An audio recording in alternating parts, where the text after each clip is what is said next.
พี่น้องซุ่มเจ้าได้ยินข่าวว่าพระเอกจากหมอลำคณะใหญ่สิย้ายสังกัดสิย้ายคณะบ่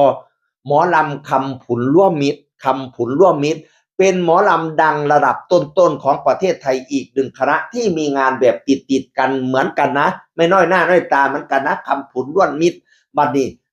เพิ่นไล่สดแล้วมีคนเข้าไปถามเพิ่นครับไปถามว่าจังสี่ล่ะพี่น้องเอ๋ย มีกระแสว่าพระเอกหนึ่งจะย้ายไปหมอลำอลังการโชว์เหรอคะพนาวามีกระแสว่าพระเอกหนึ่งสิย้ายไปอยู่หมอลำอลังการโชว์ตีพนาวานะหมอพระเอกหนึ่งเป็นผู้ใดสิเว้าเรียกพระเอกหนึ่งพระเอกหนึ่งพระลานไสเป็นพระเอกกู้ชีพเป็นพระเอกใจบุญพี่น้องเอ๋ย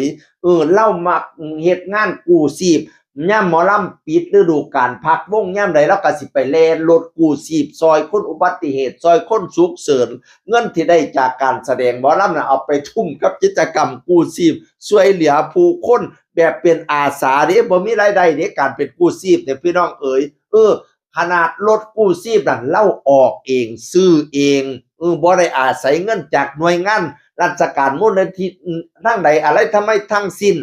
ออกเองอุปกรณ์ยูกยาในการปฐมพยาบาลเลี้ยงต้นจัดการซื้อเองเป็นพระเอกใจบุญพี่น้องเอ๋ยได้เงินจากการแสดงหมอลำมาทุ่มเพื่อกิจกรรมนี้เพราะว่าเพิ่นรักในกิจกรรมการกู้ชีพกู้ภัยพี่น้องเอ๋ยเมื่อแต่อาทิตย์ที่แล้วนี่เนาะคนไปเบิ่งหมอลำคณะคำผุนจักเป็นอีหยังแม่เกิด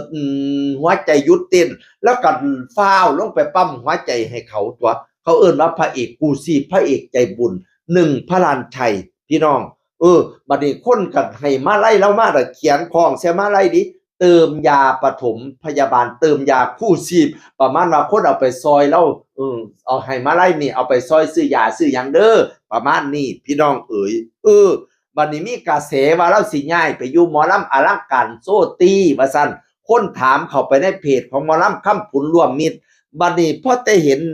อันถามนี่ปั๊บพระเอกหนึ่งก็เลยเอามาโพสต์แล้วก็เขียนว่าจังสี่ล่ะพี่น้องเอ๋ยคอมเมนต์นี่ผมขออนุญาตสงสัยเอาเรื่องนี้มาจากไหนคุณเป็นผู้ใดได้ยินมาจากไส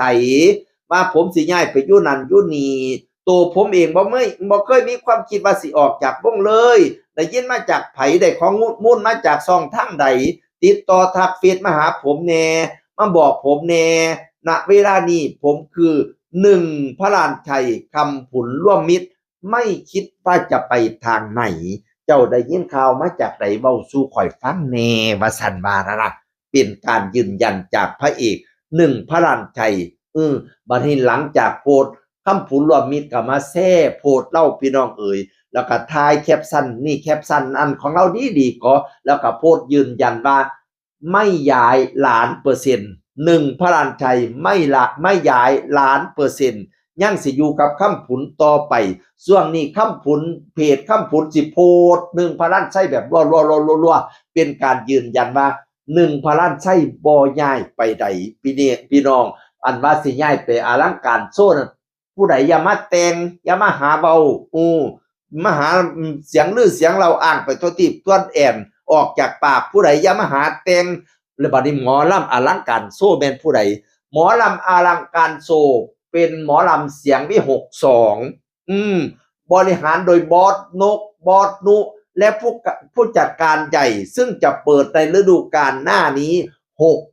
8-6-9นี้พี่น้องเอ๋ยข้าเจ้ากำลังฟอร์มทีมกันอยู่โซเวทีแบบอลังการให้เบิ่งแล้วตอนนี้พี่น้องเอ๋ยเป็นราคาเริ่มต้นที่ 230,000 ถึง 280,000 แล้วแต่ระยะทางเป็นอีกหนึ่งทางเลือกหมอลำอลังการโชว์หรือว่าเสียงวิหกหรือหมอลำเสียงวิหก2ของบอสนกบอสนุแล้วก็ดูแลจัดการโดยผู้จัดการใหญ่หมอลำแฟนคลับ .com พี่น้องเอ๋ยโอ้ยสุดยอดเด้อหมอลำสิตั้งไม่ก็ได้ ฤดูกาลหน้านี่มีหลายคณะเนาะนี่อลังการโซหมอลำอลังการโซมีหมอลำอย่างไก่อีสานศิลป์เอาเป็นทางเลือกของอันพี่น้องป้องปายเนาะก็สิได้เรียกหลายๆคณะมาโลดแต่งขึ้นมาโลด จัดขึ้นมาโลดสิได้สนุกเบิ่งพี่น้องเอ๋ยมื้อนี้มาเว้าเรื่องพระเอกหนึ่งพระลานชัยไม่ย้ายไปไหนยังสังกัดอยู่กับคำผุนร่วมมิตรเหมือนเดิมเด้อ จากเสียงอื่นคนเก่ามาเว้าสู่ฟังสวัสดีครับสวัสดีครับ